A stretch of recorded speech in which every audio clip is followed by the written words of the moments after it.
One of the newest additions are these new grab-and-go markets. You simply place your items on these new Mashkin scanners, tap to pay, and you're back in your seat within 15 seconds. The new grain aims to be less resource-intensive and increase land efficiency, which means farms like these can have greater yields while decreasing their water and energy uses. One of the adult victims was 60-year-old Dr. Catherine Kuntz, the head of the Covenant School. Dr. Kuntz attended University High Lab right behind me and studied at LSU.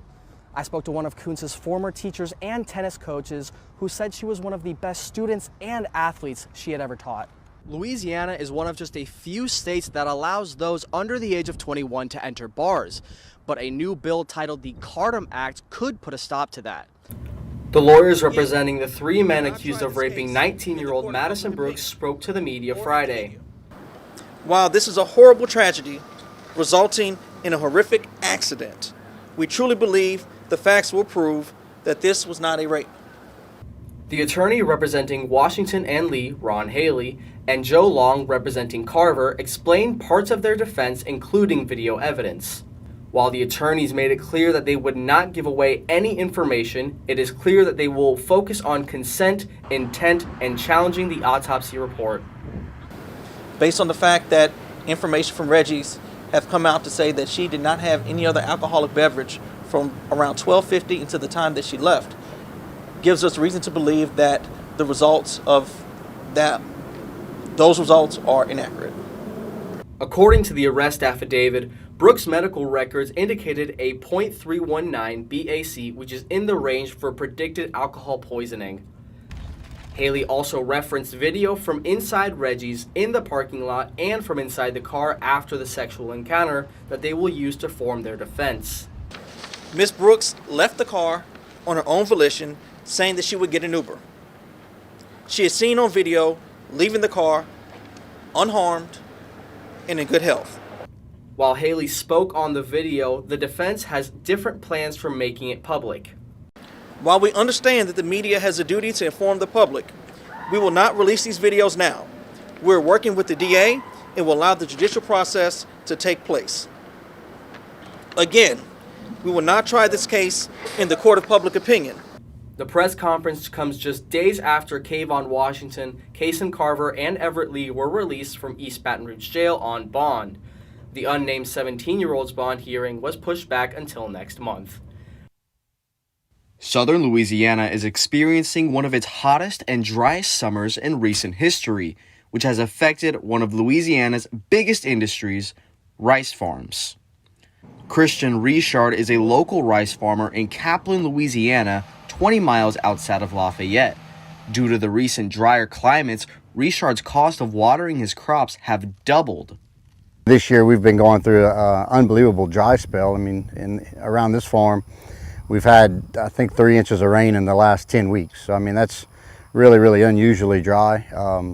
Last year at this time is when it started raining. It rained for 2 months straight. So it seems as though the climate is always changing, but I think that what we're seeing lately is more and more extremes in climate.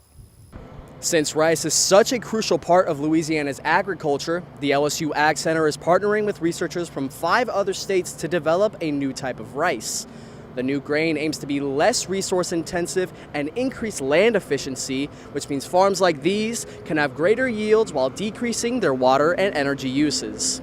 The main goal of this project is to come up with one rice variety that can withstand high heat stress and drought and salt stress.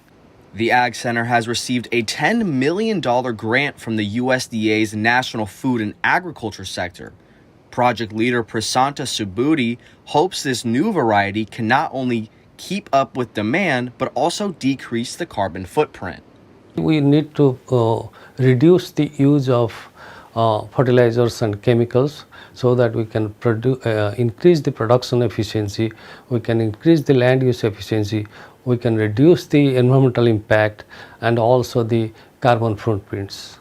One of their main goals is to make it possible for rice to be grown using salt water, which is experiencing backlash from the farmers themselves. You know, even though the rice crop might survive through the salt water, I mean, we still do have crawfish, we do grow other crops on this ground that may not be as favorable to the saltwater. So I would be a little leery on that. While the grant is only available for the next 3 to 4 years, Subudi says the project could take over 10 years to complete.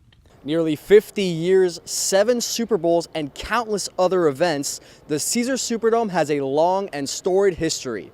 But it's time for a makeover. What is always in the front of mind is the customer experience and the fan experience, and I mean that, and hopefully we can deliver on that. Since 2019, the Caesars Superdome has been going through some serious renovations, being the 5th oldest stadium in the NFL, opening its doors in 1975.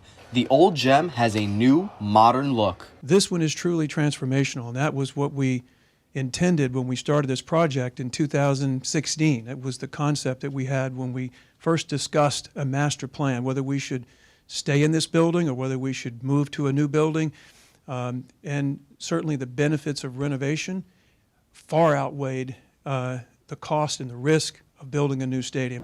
One of the newest additions are these new grab-and-go markets. You simply place your items on these new Mashkin scanners, tap to pay, and you're back in your seat within 15 seconds.